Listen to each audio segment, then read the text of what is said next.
¿Qué tal, amigos? Bienvenidos a una emisión más del programa Ante la Ley, programa que llega a ustedes gracias a la colaboración de la Alianza para la Excelencia Académica, APEA. Mi nombre es Guillermo Tenorio y el día de hoy vamos a hablar de un tema muy interesante, pero sobre todo muy importante en el quehacer cotidiano de todos nosotros. El tema del que vamos a hablar es el de habeas data. Y para hablar de ello tenemos a un auténtico experto en la materia. Él es el doctor Osvaldo Gossaini, quien es el director del Departamento de Derecho Procesal de la Universidad de Buenos Aires. Doctor, sea usted bienvenido a este programa. Muchas gracias, Guillermo. El tema nos da para mucho y sobre todo el tema nos debe preocupar mucho a todos. Así que yo les propongo que iniciemos de inmediato el diálogo ante la ley. Este tema de la habeas data, de hallar los datos, tiene mucho que ver con nuestra privacidad, tiene mucho que ver con nuestro quehacer cotidiano en el entregar datos, en el decidir qué hacemos con nuestros datos. ¿Qué es esto de la autodeterminación informativa, doctor? Bueno, yo haría una digresión acerca de llamar a todo por igual, porque ya desde que me ocupé del tema hace algunos años escribiendo sobre lo mismo, para mí hay que hacer de tres diferencias. Una es que es la protección de los datos personales en sí mismo, como una finalidad que puede ser legal o que puede ser jurisdiccional. Otra cosa es el habeas data, que es cuando yo ya tuve un problema por el uso que han hecho otros de mis datos personales. Y la tercera quizás sea una decisión constitucional, legal o una decisión del Estado, que es lo que se llama la autodeterminación informativa, que significa que qué rol se le quieren dar a los datos de las personas físicas y jurídicas, y esto después lo vamos a agregar por qué dije jurídicas, en un entorno jurídico de un país determinado, porque los datos personales tienen una historia particular muy interesante. Quizás vale la pena recordar que el hombre siempre desde sus propios orígenes siempre quiso vivir en comunidad y que otros supieran de él y que en esa armonía, desde los jefes de la clan, el jefe de la tribu, toda esa necesidad de interactuación, hizo que las figuras del hombre fueran cada vez con mayor idea de asociarse. Pero llegó un momento, y que ocurrió casi en las últimas décadas del siglo XX, cuando el hombre de golpe le pone un freno a toda esa información que tienen los demás de uno, como para reclamar un espacio de privacidad, de intimidad, y el primero que lo advierte fue el Tribunal Constitucional alemán, que cuando practicaba el censo, llegó un momento que le dije, ¿todos estos datos son necesarios para un censo? Entonces alguien dice, no, esto es demasiada información para hacer un recuento de datos estadísticos para una proyección económico-social de un país determinado. Y ahí nace el origen de lo que se dio en llamar el habeas data. ¿Cuántos datos se necesitan para administrar debidamente? Y a partir de esta historia hay todo un sinnúmero de decisiones. Y un sinnúmero de decisiones que han hecho que América no sea con la misma ideología constitucional o legal que Europa. Porque Europa, por ejemplo, decidió que los datos personales o los datos de las personas eran solo de las personas físicas, eran derechos humanos. Pero en América no hemos tenido esa unidad de criterio. Es más, en la propia Latinoamérica tenemos diversidades muy grandes. México y Argentina, teniendo los dos leyes de habeas data, tenemos regímenes totalmente diferentes, hasta opuestos, diría. Porque, por ejemplo, en Argentina se protegen a las personas jurídicas. Aquí en México el primer destino de la ley de datos personales fue custodiar todos aquellos que tuvieran archivos privados. Es correcto. Entonces, en uno y otro lado tuvimos problemas. Problemas de Argentina. ¿Qué honor tiene una empresa? No hay honor en la empresa, hay prestigio, hay imagen, pero honor, intimidad en la empresa. Y después, en México, el médico tiene que responder a la protección de datos personales, el abogado, el contador, ¿está pensado para ellos la ley o la tutela de los datos personales?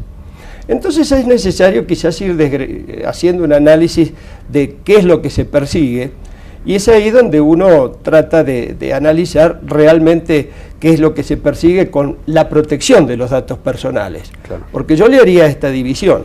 Primero veamos qué es los datos personales y después veamos qué es el habeas data. Porque en los datos personales yo puedo tener o tomar la idea que tuvieron los europeos de que hay que protegerlo como un derecho humano y que esa invasión a la intimidad que se dio después de los años 1980, sobre todo por la gran cantidad del marketing directo. Claro. Llegó un momento en que el ciudadano se encontró agobiado con la papelería, con los cupones, con los abordajes callejeros para participar en un sorteo que era inexistente. En fin, todo eso que ocurría desde los años 1980 en adelante, que dieron origen a un sinnúmero de leyes de protección de datos en Europa, donde casi todos tuvieron la idea de proteger la intimidad. Es decir, un espacio de la vida privada que se trababa dentro de la intimidad. Pero esas primeras leyes, que fueron, nosotros los americanos hemos copiado mucho a la Ley Orgánica de Tratamiento de Datos Personales española, y es casi Argentina y México que nos parecemos y mucho en tomar legislación española como modelo de nuestra madre patria.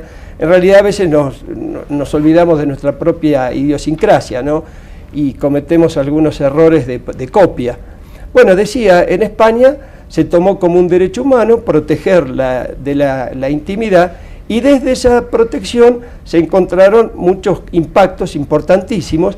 Por ejemplo, que las multas de tránsito, el road pricing famoso, no se podía hacer si en la fotografía que se veía del vehículo cometiendo una infracción de tránsito se veía el contenido, es decir, cuántas personas iban de adentro, claro, porque el vehículo era el que cometía la infracción y no las personas que iban adentro.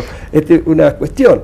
Después también fue muy interesante el tema de si esto era un deber o un derecho. Entonces, por ejemplo, surgió el tema de la telefonía. Cuando alguien recibía una llamada del teléfono celular, se consideraba que eso era una invasión a la intimidad, con lo cual las empresas telefónicas debían dar el servicio de identificación de llamada como un servicio y no como algo que se debía pagar.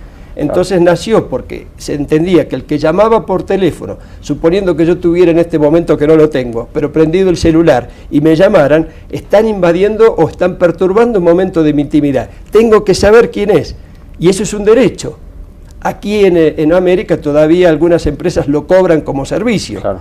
En Europa hace rato que es un derecho y que eso es una obligación de prestarlo. Pero ya ven, es un derecho afincado totalmente en el terreno de los derechos humanos. Pasó el tiempo, las reformas constitucionales que se dieron después de los periodos, cuando toda América entra en un periodo de democracia, se dan las reformas constitucionales, viene esa idea de proteger los datos personales. Y se lo hizo en Argentina, por ejemplo, copiando la ley española, pero introduciendo dentro de la misma reglamentación se protegían los datos de las personas físicas y jurídicas. Pero cuidado, no es lo mismo proteger la intimidad de una persona que proteger la intimidad de una empresa. Y ahí empezaron a haber colisiones. Inclusive el reducto de lo constitucional argentino trabaja de manera distinta a como lo hace Perú, o como lo hace Colombia, o como lo hace México. Claro. Miren las diferencias. En Argentina se protegen los datos personales cuando, con el uso de los datos personales que hace un tercero, genera una discriminación en mi persona. Vale decir que yo necesito una afectación para salir a proteger mis derechos. Después tengo una ley de protección de datos personales que se van a afincar más en el derecho a la información del que almacena datos, por un tema que después se los explico, que con relación a la protección misma que tiene la persona. En Perú decidieron que no, que debían custodiarse como primer y elemento esencial los datos denominados sensibles. Ideología, creencia, raza, salud, datos que la circulación podía generar algún problema con la persona. Entonces se trató eso. México, que tuvo casi una escala final en la entrada de los datos personales, y lo digo con mucha experiencia porque me tocó venir a México varios años a hablar de habeas data cuando no había la habeas data, y causaba una gran curiosidad y sorpresa en el estudiantado porque nadie sabía qué era el habeas data y lo confundía mucho con el habeas corpus. Claro. ¿No? Bueno, pero cuando México llega con la ley federal, decide resolverlo solo sobre los archivos privados. No importa si causan perjuicio o no, el destinatario es el que tiene archivos privados. Y entonces eso puede generar algunas perturbaciones en profesiones que necesitan de datos. El médico porque necesita saber de su paciente. El abogado. El abogado porque necesita datos de las personas. Un archivo matrimonial, piense una empresa, una agencia matrimonial que busca una pareja para alguien que hoy en internet está esto, necesita datos íntimos, costumbres, preferencias, y todo eso queda quizás fuera de un marco porque se trata de manera diferente. En fin, el ámbito de los datos personales ha dado como dos escenarios diferentes. Uno, el terreno de la ley, que la ley ha pensado que en algunos lugares la información es esencial para una economía. ¿Por qué? Porque los bancos necesitan prestar dinero al confiable, claro, porque los empréstitos financieros necesitan solidez y confianza en el inversor, porque el Estado necesita de la información y que esa información sea lo más completa y acabada posible. Por eso, muchas veces se hace un terreno para los datos de que se pueden almacenar y el secreto financiero. Claro. Sin embargo, el Estado puede intercambiar, entrecruzar estos datos y no alterar la ley. Eso sí lo podría hacer un particular. Por el otro lado viene lo que han decidido las constituciones. Casi todas las constituciones después de las reformas introdujeron al habeas data, pero no introdujeron los datos personales, claro, dando por entender que habeas data era proteger los datos personales, claro, y no es así. Desde mi punto de vista, porque podemos tener discrepancias con algunos que han estudiado sobre el tema, para mí el habeas data es el proceso constitucional que tiende a resolver una afectación de un dato personal. Y esos datos personales pueden ser de distinto calibre, claro, porque no es lo mismo invadir la intimidad de un personaje político, de una persona pública, que de una persona poco conocida, claro, y aún así esa persona poco conocida tiene reductos o tiene los que se llaman los círculos de la intimidad, claro, que son distintos. Ahí me gustaría detenerme para sobre todo recalcar este tema del habeas data, de este procedimiento constitucional. Y me gustaría que fuéramos a un pequeño corte y regresando del corte nos dijera si realmente todo este tema de los datos personales se asumen como derechos constitucionales y por asumirse como derechos constitucionales pues le abrimos la puerta a este asunto del habeas data. No se vayan, como verán estamos platicando de un tema muy interesante que es habeas data con el doctor Osvaldo Gossaini, quien es director del Departamento de Derecho Procesal de la Universidad de Buenos Aires, catedrático en muchas instituciones de Iberoamérica, así como conferencista también en muchas instituciones de nuestro continente. Volvemos en un minuto.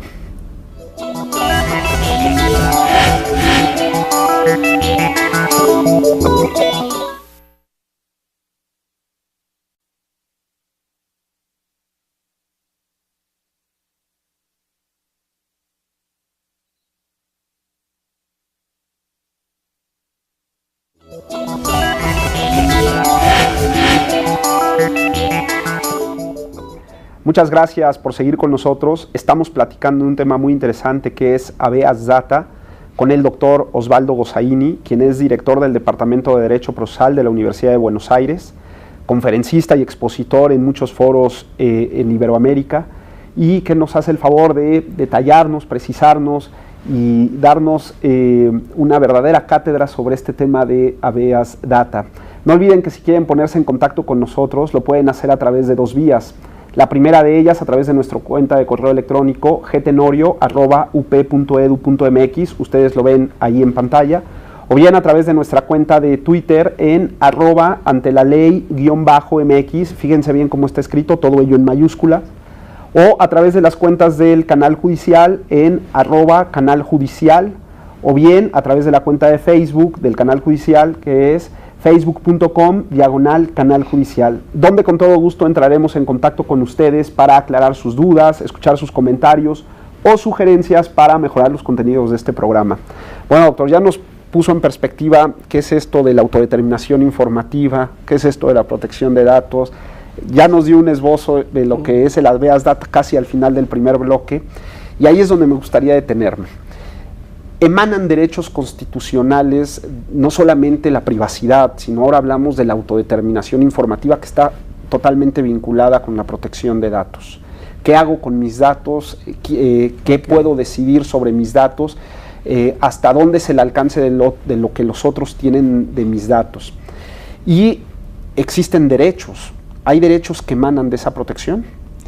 Sí, el punto de partida de los datos personales pueden ser o la ley, que generalmente es un régimen sustancial que parte del derecho a la intimidad, y del derecho a intimidad hay todo un escenario muy grande de partícipes donde pueden o no entrar según lo que interpreten los jueces, porque esto es de una lectura casi exclusivamente jurisprudencial. El otro territorio, que es el que más importante de todo, es el de la Constitución, porque las constituciones, casi todas incluyeron al habeas data con ese nombre, o los datos personales con la menor cabida, o algunos que refirieron a la intimidad de los datos personales, como fue la Constitución de Colombia, pero cada una de ellas tuvo un problema que fue que dejaron en el terreno de lo programático. Claro. Es decir, establecieron que estaba este derecho, pero no dijeron de qué manera se podía hacer valer. En Argentina se demoraron muchísimos años, casi 7, reglamentar la ley de protección de datos personales. Y el día que se reglamentó, se vio el modelo español y se trajo a la Argentina aquella idea de que se debían proteger los datos personales de las personas que sufrían discriminación con un uso. La discriminación se podía entender en un sentido amplio. Aquel que, por ejemplo, por tener una enfermedad determinada no era aceptado en un trabajo, aquella mujer que por tener un talle un poco más que el habitual no le daban un trabajo en específico, o quizás aquel también que por tener una ideología política revelada en una encuesta de trabajo no era proclive a ser receptado en ese lugar. Bueno, eso dio lugar a que tuviera que darse espacio para el habeas data. Pero esto, que fue lo esperado en Argentina, si me lo permite, yo quisiera hacer como una expansión de lo que fue pasando en toda Latinoamérica.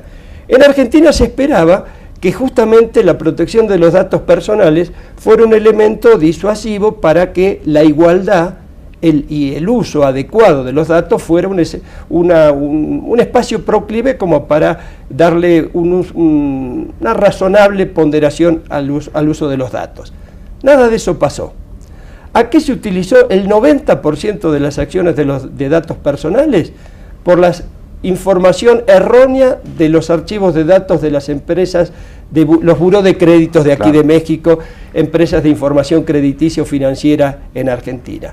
Es decir, aquella empresa que tenía almacenada información de solvencia financiera y de deuda, aquel que tenía antecedentes de uso de su cuenta corriente bancaria. Si tenía un cheque librado sin fondos, ya era un deudor. Claro. Y como era deudor, lo catalogaban en categorías de que iban desde términos hasta irritantes, como decir deudor incobrable, claro, ¿no? Bueno, o deudor recalcitrante, y era perturbador para la que recibía esa categoría. Entonces, 90% de las acciones de habeas data fueron contra las empresas de información crediticia. Bueno, en Colombia, en cambio, pasó algo diferente.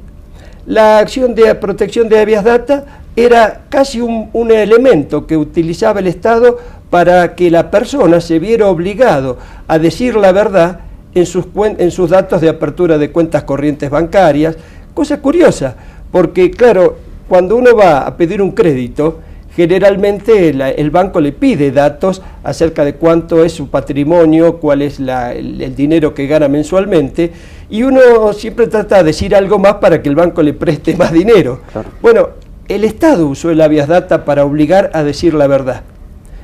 Cosa interesante porque generalmente los procesos constitucionales se dan contra el Estado, claro, y no a favor del Estado. Claro. En México yo recuerdo las dos situaciones, la del Estado de México, cuando regula primero con la ley y luego con la ley federal, donde llegaron tarde a un problema que todos llegamos tarde. De la intimidad hay que hablar antes o después de Internet. Claro. ¿No? Porque Internet cambió el espacio de la ley civil. Es un nuevo desafío. Pero totalmente. Claro, la ley civil, nuestros códigos civiles siempre pensaron en el derecho de la propiedad inviolable. Claro. Y los derechos de las personas había que protegerlos ex facto. Claro. Después que las cosas pasaban, venía la ley, venían los jueces a reparar los daños y perjuicios sufridos.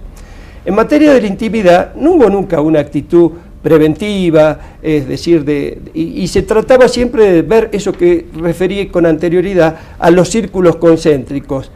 Yo puedo saber quién es Guillermo Tenorio, académico reconocido, con el cual hemos compartido alguna obra juntos, y eso es un espacio que por más que lo quieras mantener en reserva, no es porque es tu espacio de intimidad abierto.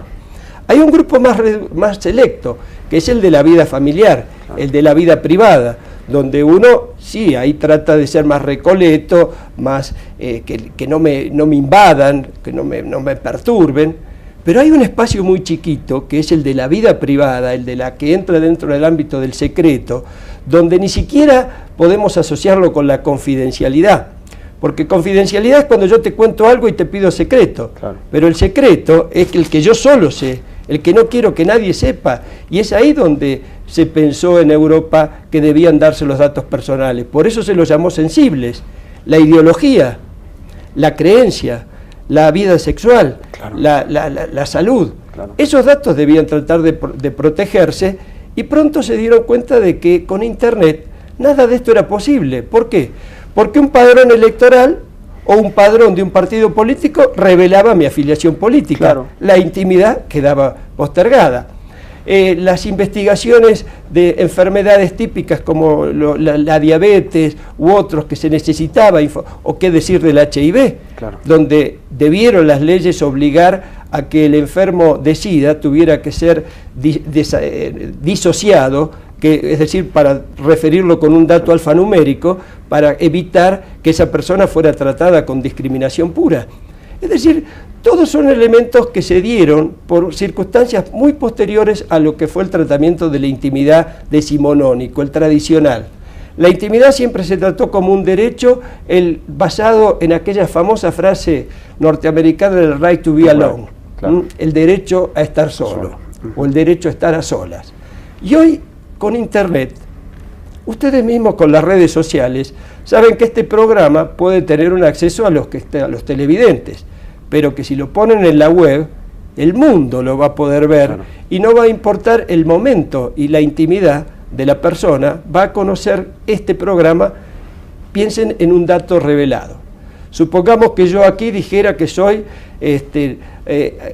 tengo una determinada afiliación política. ¿Qué voy a pretender reservarla después en el ámbito de la confidencialidad? O que dijera que tengo una enfermedad. Es imposible. Antes y después de Internet es el problema de los datos personales y de habeas data. México llegó reglamentando el habeas data después de Internet, pero la reglamentó como si fuera antes de Internet. Claro.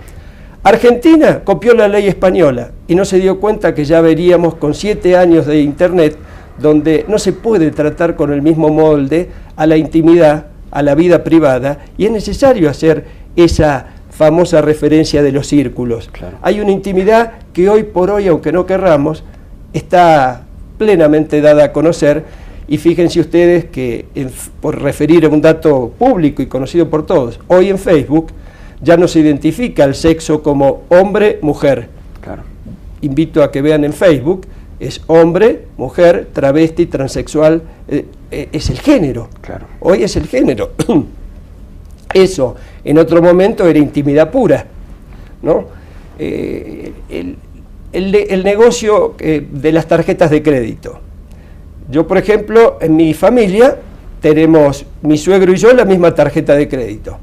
Sin embargo, mi suegro recibe información en el resumen, la publicidad esa que viene, diferente a la mía. ¿Por qué? Si vienen al mismo domicilio, en la misma fecha. ¿Cómo nos definieron el perfil? Claro. El perfil de consumo es algo que debiera ser íntimo. Sin embargo, yo sé que a mí me van a mandar preferencia de libros, de viajes, y a mi suegro de otras cosas. Hay alguien que capturó su información, Exacto, definió su perfil. pero esa información claro. fue, esperemos, disociada, vale decir que no asocien a Osvaldo Gossaini con un consumidor de libros, claro. No, porque la idea es que me ofrezcan algo a mí que yo me sienta perturbado por eso. Y esta es la segunda pregunta. ¿Hasta dónde los datos personales deben custodiar la privacidad? ¿Todos queremos vivir a solas o en soledad? ¿O a veces esa información del marketing directo o esa información que nos llega de las agencias aéreas o esa oferta oportuna que nos dan, bienvenida, porque nos da posibilidad de elección? Entonces no toda invasión a la intimidad para mí, tiene que ser considerada como una afectación de un derecho constitucional. Claro. Sí me parece apropiado ver que el dato personal no se puede usar con fines discriminatorios y que por eso debemos preservar cierto ámbito de obligatoriedad para quienes usan datos personales y verlos ahí que deben cumplir ellas una serie de reglas y de principios. Los alcances de la habeas data suponen entonces, por un lado, la no discriminación. Cuando estamos en presencia de una discriminación, supondrá poder acudir al juez constitucional a ayudarme a que no sea discriminado. Y podríamos decir que existiría una segunda vía de la habeas data, que es cuando yo sienta que está en peligro mi privacidad por la difusión de esos datos, el juez podría ayudarme, el juez constitucional podría ayudarme a frenar esa agresión contra mi vida privada. Bueno, es una buena pregunta porque lo previo yo al final terminé sin contestar lo que es ¿cuántos derechos caben dentro de los datos personales? Y es intimidad, honor, privacidad, derecho a la imagen, derecho al honor. Claro. Hay muchísimos. Yo creo que tengo enumerado 13 en un libro que escribí sobre habeas data, 13 derechos que están dentro del el último renglón es la autodeterminación informativa, claro, que es ¿quién es el dueño de los datos? Yo soy el dueño de los datos. Ahora, ¿yo puedo disponer de mis datos? Sí y no. Antes sí, hoy difícil, porque muchos vivimos prestando datos. Hasta para ingresar a este edificio uno tuvo que dar una serie de datos que son de acceso público, de manera tal que el nombre, apellido, domicilio, dirección, correo electrónico, hoy son datos de fácil acceso. Ahora, ¿cómo yo protejo? En primer lugar, una persona que se sienta, por ejemplo, invadida o que se sienta perturbada, puede tener distintas vías. Una es la acción como un reclamo administrativo previo. La pregunta que yo puedo hacer es, o mejor dicho, primero, ¿quién me invade con los datos personales? Presumo que es la tarjeta de crédito, que digo, no quiero que la tarjeta de crédito me siga enviando tanta información. Entonces, lo primero que le tengo que preguntar a la tarjeta de crédito es, ¿qué datos tiene de míos? ¿Quién los almacenó? Claro. ¿Cuándo los almacenó? ¿Con qué objetivo los almacenó?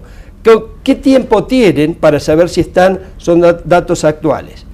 Y eso genera una dos derechos distintos. Uno son los derechos del que tiene una base de datos y que la necesita porque la ley se lo ha permitido, porque si no, no podríamos tener un registro o archivo de datos personales. Y los otros son los derechos que yo tengo para reclamar, ¿no? Porque el solo hecho de estar en una base de datos no puede ser base para reclamar una habeas data. Claro. Yo tengo que ver qué perjuicio puedo tener. Entonces, cuando es intimidad, por ejemplo, no quiero que se publique una fotografía como les pasa a las modelos, sí, claro, que aparecen con una foto en su Facebook y después terminan en una página de internet como claro, acompañantes o con un servicio de prostitución. Es correcto, ¿no? Entonces, ¿cómo se protegen con esos? Y a veces ahí no se necesita la habeas data, se necesita una medida cautelar y un juez que lo atienda. Y luego ir, sí, a la base de datos, y ahí es donde otra vez vuelvo a decir cómo cambia la ley sustancial de las leyes actuales. Porque un servidor, y usted lo sabe muy bien, un servidor de México quizás no esté localizado en México. Claro. Quizás esté en Polonia, sí, sí, en Rusia, en el lugar más recóndito, pero donde el tráfico de datos sea más rápido y menos intenso. México, con 100 millones de habitantes, si tuviéramos un servidor aquí localizado, seguramente el servicio es como si todos los servicios de colectivo parten de un solo lugar, va a demorar mucho más la llegada al destino. Sí, claro. Entonces, ¿qué hacemos? Hacemos partir de distintos lugares para que la carretera no se congestione. Esto es lo mismo que se hace con los servidores. Entonces, ir a pensar las reglas de la competencia procesal, que voy a demandar al servidor en México, por ahí el domicilio lo tengo en extraña jurisdicción. Entonces tengo que salir a resolver otros problemas. Son los problemas que han surgido, y perdonen con la insistencia, sí, después de Internet. Todos estos surgen problemas posteriores a Internet que se tratan de resolver con leyes procesales que muchas vienen del siglo XIX. Claro. Entonces estamos en un momento dominado por una necesidad de hablar de un efecto útil de las instituciones y no de un programa de acción que después no se pueda llevar a cabo. Hay un tema que se ha puesto muy de moda, que es el famoso derecho al olvido digital. Sí. Es inevitable no preguntarle, sobre todo estamos hablando de habeas data. Ya hice cualquier cantidad de situaciones difíciles en mi vida, ya hice lo que quise, lo publiqué en Facebook, lo publiqué en Twitter, o alguien más lo publicó por mí. Ahora quiero que todo eso se olvide. Sí, es el derecho al olvido que nació con ese nombre cuando se trataban de deudas financieras. Personas que habían emitido un cheque o que habían tenido una deuda y la pagaron, claro, y después quedaron condenados por ese pasado renuente que quizás no pudo haber sido provocado, pudo haber sido un hecho casual, ¿no?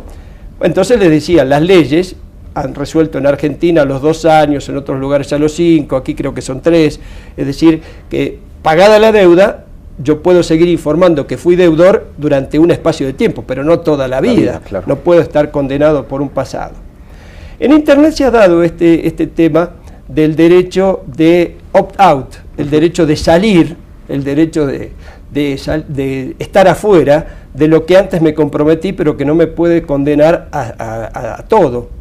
Y esto es lo que hoy se ha facilitado mucho en los servicios, en Twitter, en Facebook, en Vimeo, en cualquiera de los servicios de redes sociales. Hoy cuando uno se elimina, no queda, directamente queda obstruida la base y no se puede entrar. Pero esto es lo que ha sido en la post-internet. En los servicios informáticos de los bancos, por ejemplo, la deuda queda consolidada. O el que entró, por ejemplo, a un banco y dijo que es soltero y le dieron un préstamo y con eso no tiene núcleo familiar, 5 años después sigue soltero, aunque ya tenga familia y 3 hijos, ¿no? Es ahí donde aparece la otra cara del habeas data, que es la necesidad de que los que tienen datos personales cumplan principios como el de actualización. Claro. El de actualización, porque uno de los principales es el derecho a la verdad. Claro. Y el tener la base de datos actualizada. Claro. Doctor, este tema es muy interesante, pero no me gustaría incorporarlo en este momento para dejarlo en el siguiente bloque, que es este asunto de las transferencias internacionales. Ya usted adelantaba, pues el servidor está en Polonia, pero a veces nos piden los datos en algún lado y en realidad en 3 meses pueden pasar por 40 bases de datos distintas. El tema de cómo sabemos nosotros, o alguien está obligado a decirnos a nosotros qué va a hacer con nuestros datos, me parece que es un tema medular, y sobre todo el tema del consentimiento, que a veces ni cuenta nos damos cuando consentimos, ¿no? Le propongo que vayamos a un corte y regresando retomemos la plática en este momento. No se vayan, estamos platicando de un tema interesantísimo que es el habeas data con el doctor Osvaldo Gossaini, quien es director del Departamento de Derecho Procesal de la Universidad de Buenos Aires. Volvemos en un minuto.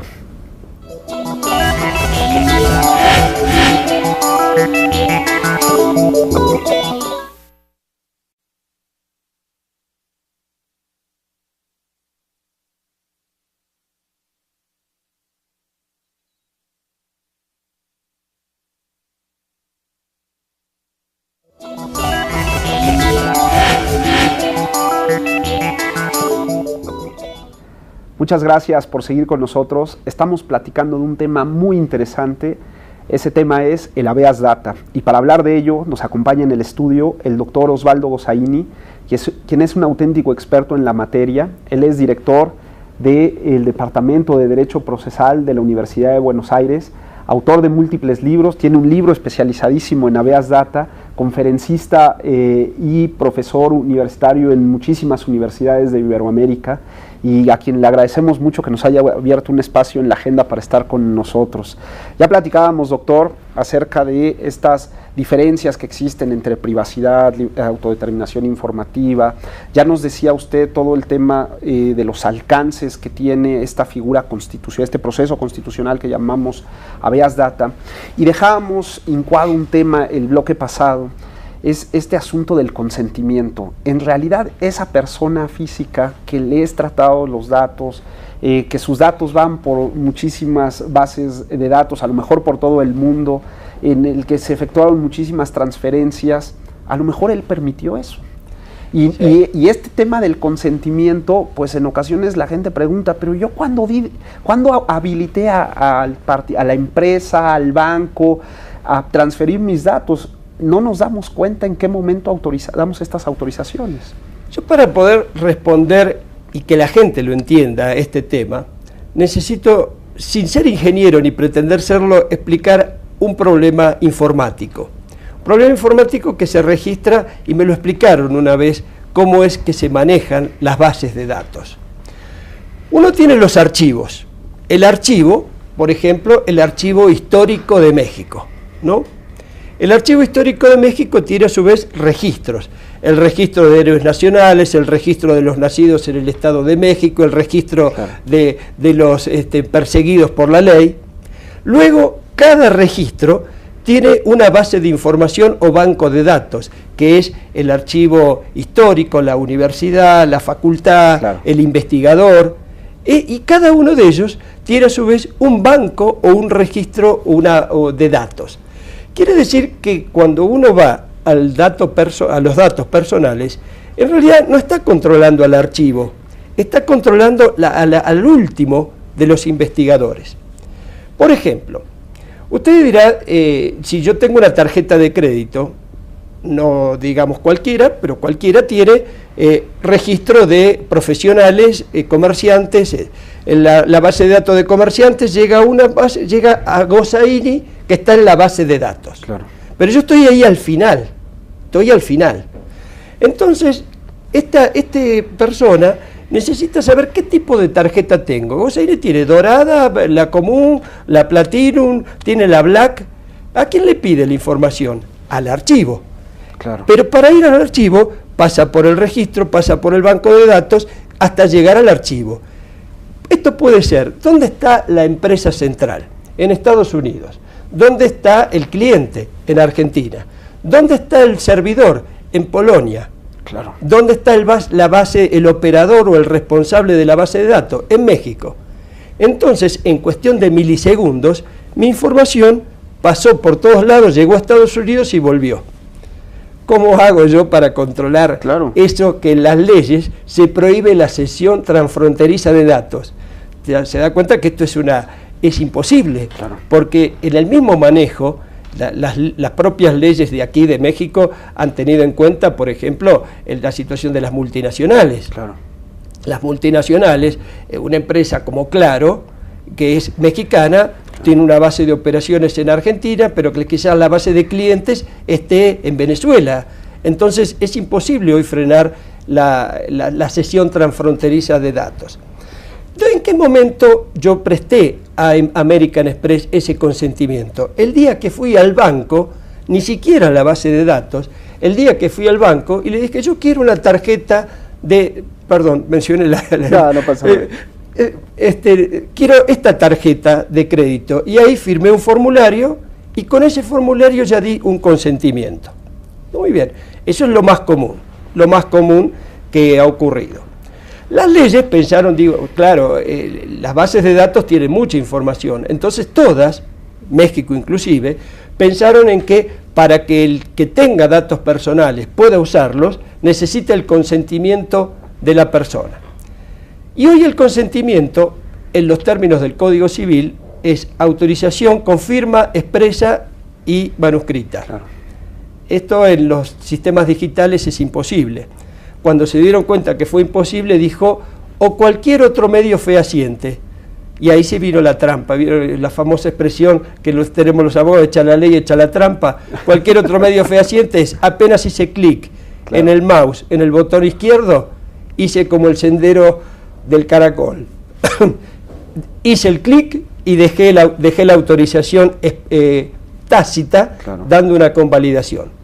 Hoy en día, lo que se hace en las bases de datos es obligatorio que toda base de datos que tenga datos de este tipo y que los usan, tienen que tener un medio de acceso fácil a las personas para pedir cualquiera de los derechos. Claro. El derecho primero al acceso. Quiero saber si estoy en la base de datos. Claro. Y eso se desprende con una serie de derechos más. Segundo, el derecho de actualización. ¿Qué datos tiene? ¿Son actuales? Claro. Era soltero, ahora soy casado. Antes vivía en tal domicilio, ahora vivo en tal otro. Tercero, hay errores, derecho de rectificación. Pero hay datos, dice que vive en Argentina. Y no, este dato prefiero mantenerlo en secreto y confidencialidad, ¿no? Entonces pido la confidencialidad, que este dato no se dé. Claro. Y lo otro es la supresión, el derecho al olvido. Miren, sí es cierto, yo era jugador de golf, no lo soy más, era tan mal el handicap mío que prefiero que nadie lo sepa, entonces pido la supresión de ese dato. Para eso pasan los problemas de el acceder, y el problema típico de la pregunta, ¿por qué voy a pedir consentimiento? Claro. En el uso de los datos personales, cuando es permanente, que uno da consentimiento expreso y tácito a veces sin saberlo. Claro. Cuando usted sube a un avión y atrás le hacen firmar que en caso de que el avión sufriera algún percance, a qué familiar le estamos avisando, dio una autorización a usar un dato de una persona o de un tercero. Claro. Cuando llenó un cupón en un sorteo, está dando autorización a que ese dato o esos datos se presten autorización, es decir, para el uso. Claro. Y todos esos datos que uno va heredando se van volcando en un almacenamiento muy grande. Yo digo para que el público lo tenga en conocimiento claro, qué es lo que se persigue con los datos personales. No es que los datos personales tengan una finalidad por sí mismos y que como por ser míos los tengo que yo autorizar, sino que el dato personal en sí mismo lo que trata de preservar es que se utilicen en la medida que sean necesarios, y que para eso, si yo pido a todos los que aquí se encuentran sus datos porque les quiero mandar mis libros como un acto de cortesía, después no se encuentran con una oferta de actividades académicas de la Universidad de Buenos Aires, del departamento al que dirijo, claro, diciendo, me mintió, me engañó, porque esa base de datos que yo formé, los engañé, la quiero para un fin no previsto. Claro. Entonces, cuando el médico toma datos personales, está muy bien que los haga. Lo que está mal es que se los venda a un laboratorio para que después les vendan la insulina o el medicamento. Claro. Esa es la finalidad, que los datos se usen para los fines para los que están previstos, claro, y no que se les dé una finalidad distinta. Hay un tema que está preocupando mucho, que es el tema de los menores. Y usted me parece que ponía el dedo en la llaga con el tema del Internet, ¿no? Porque vemos a un grupo en todos nuestros países que ocupa activamente el tema de Internet, y tal parece que toda esta información que resulta compleja y que incluso a los adultos resulta compleja y que implica una preparación y una capacitación para saber controlar este tema de los datos, pues ahora se la hemos recargado a los jóvenes. Y entonces tenemos fenómenos como el famoso ciberbullying, el sexting, y de ahí me puedo seguir con una lista interminable de efectos de revelación de la privacidad o la intimidad de menores.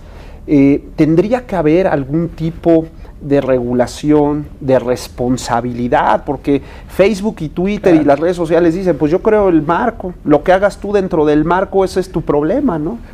Pregunta más actual que esa no puede haber, porque ese es un tema que hoy es inmanejable y que por eso las empresas las grandes empresas, Google, Microsoft, todos han tratado de generar lo que se llaman códigos de ética. Claro. Los códigos de ética son principios y valores a custodiar y que se deben tratar de poner en las bases de datos o en los registros. Por ejemplo, en un canal codificado, que la obstrucción que se pueden hacer los padres es un servicio que no puede ser que debe ser gratuito y que debe estar en manos de los padres.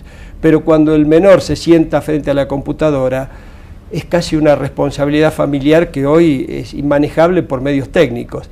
¿Qué pueden hacer las empresas? Eso, manejarse con códigos éticos, dar información, tratar de obstruir, bloquear.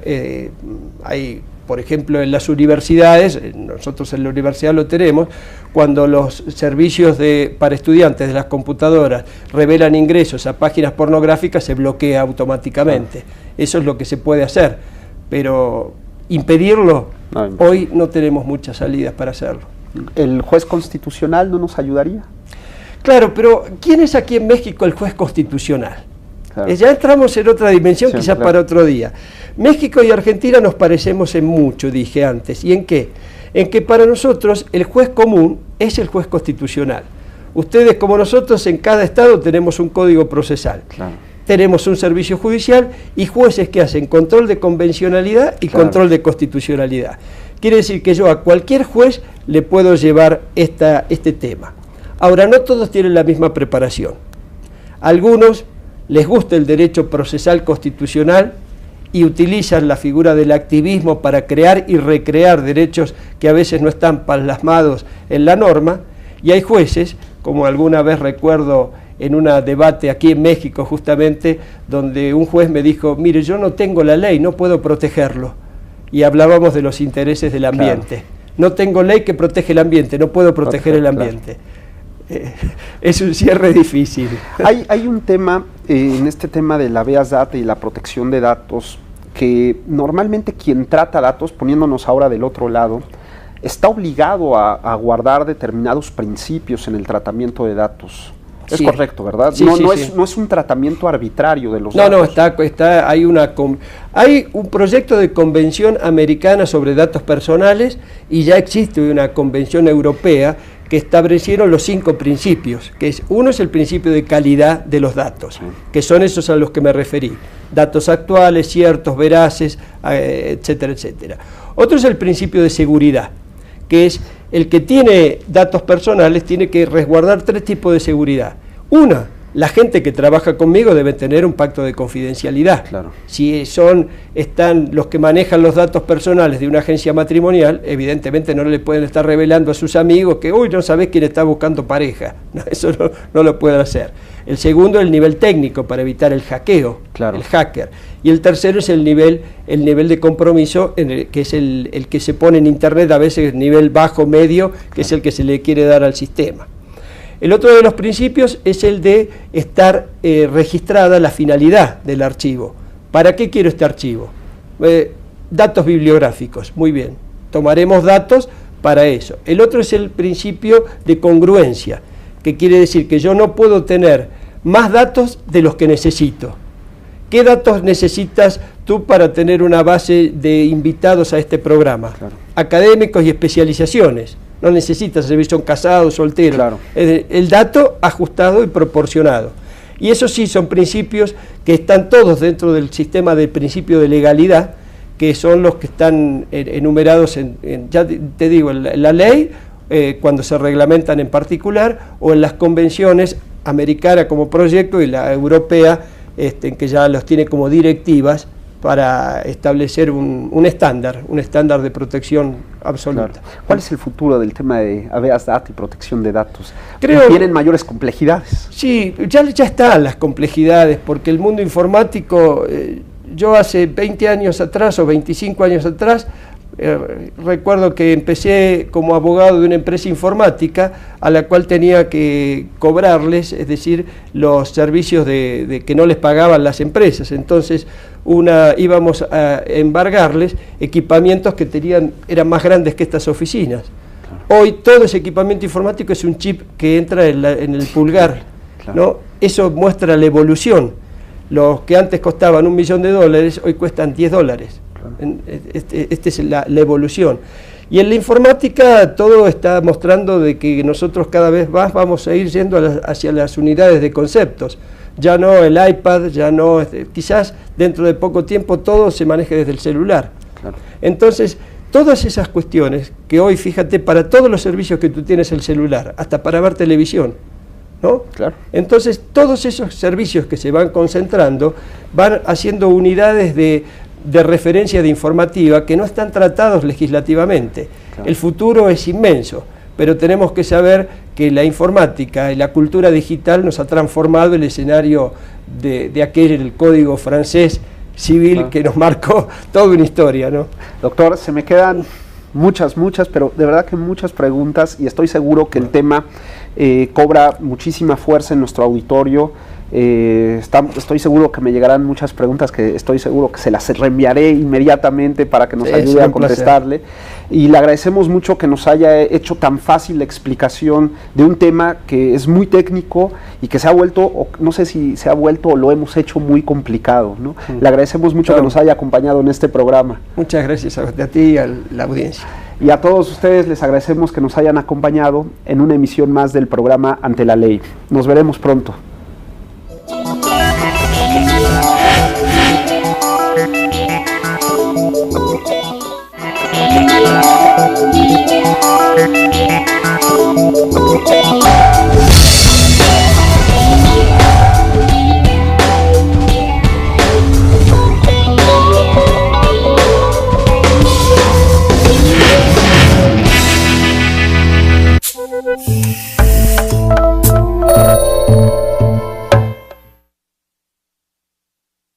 Personales en sí mismo, como una finalidad que puede ser legal o que puede ser jurisdiccional.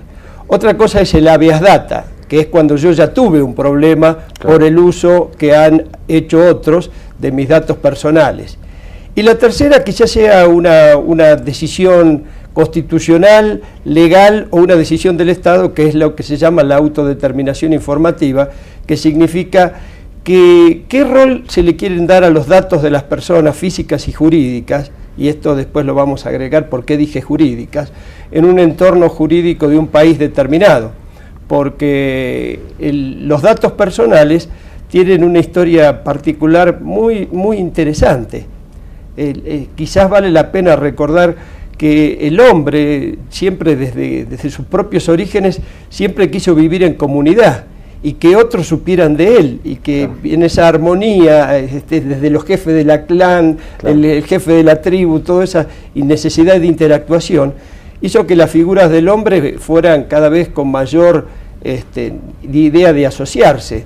Pero llegó un momento, y que ocurrió casi en las últimas décadas del siglo XX, cuando el hombre de golpe le pone un freno a toda esa información que tienen los demás de uno, como para reclamar un espacio de privacidad, de intimidad, y el primero que lo advierte fue el Tribunal Constitucional alemán, que cuando practicaba el censo, llegó un momento que le dije, ¿todos estos datos son necesarios para un censo?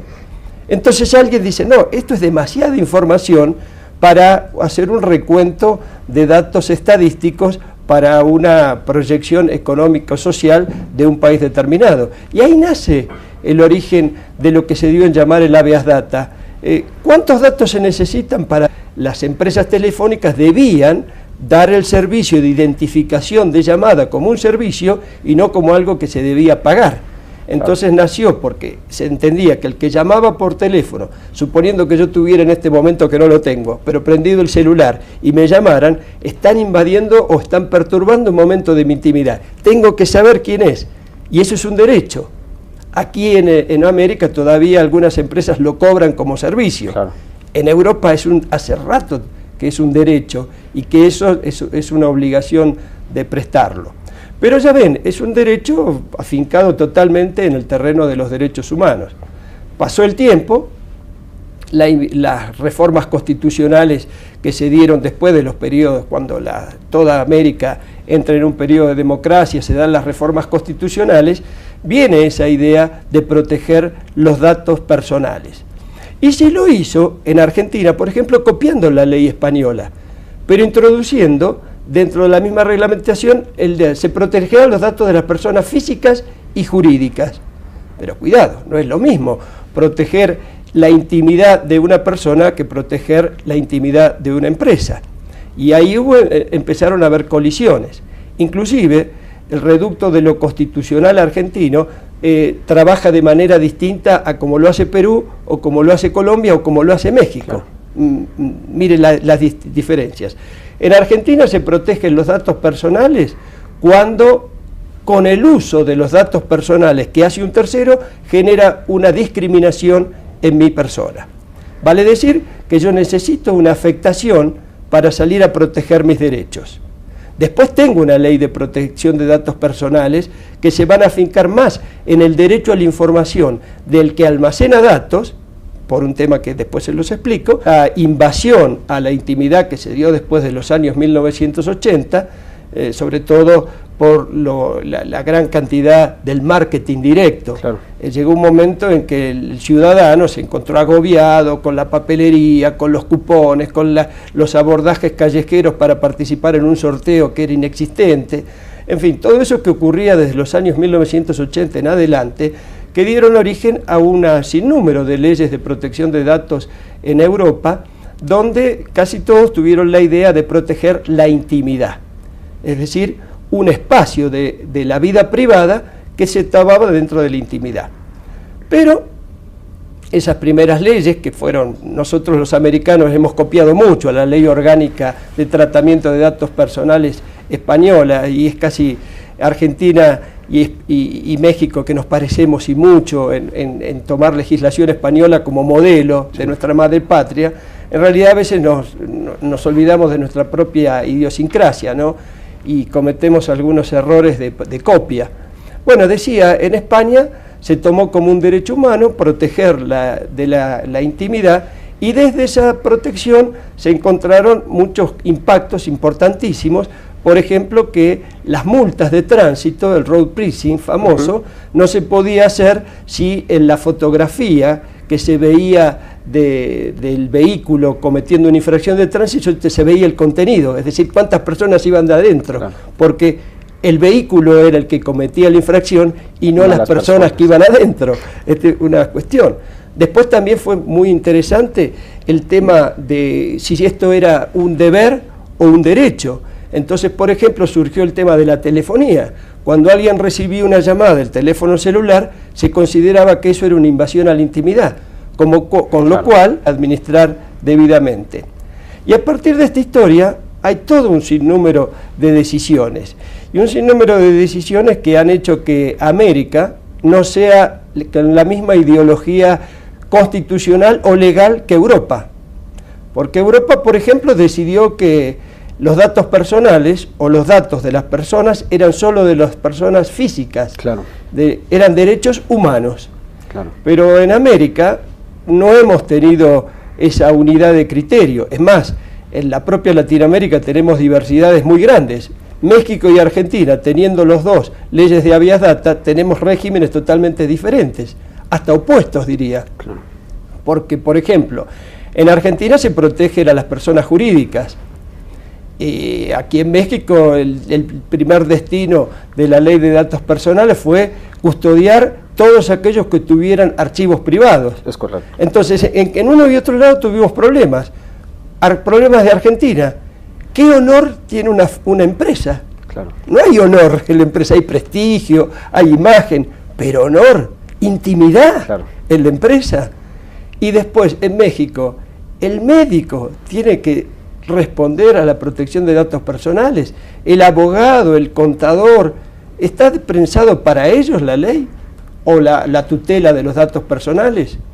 Entonces es necesario quizás ir haciendo un análisis de qué es lo que se persigue, y es ahí donde uno trata de analizar realmente qué es lo que se persigue con la protección de los datos personales. Claro. Porque yo le haría esta división. Primero veamos qué es los datos personales, y después veamos qué es el habeas data, porque en los datos personales yo puedo tener o tomar la idea que tuvieron los europeos de que hay que protegerlo como un derecho humano, y que esa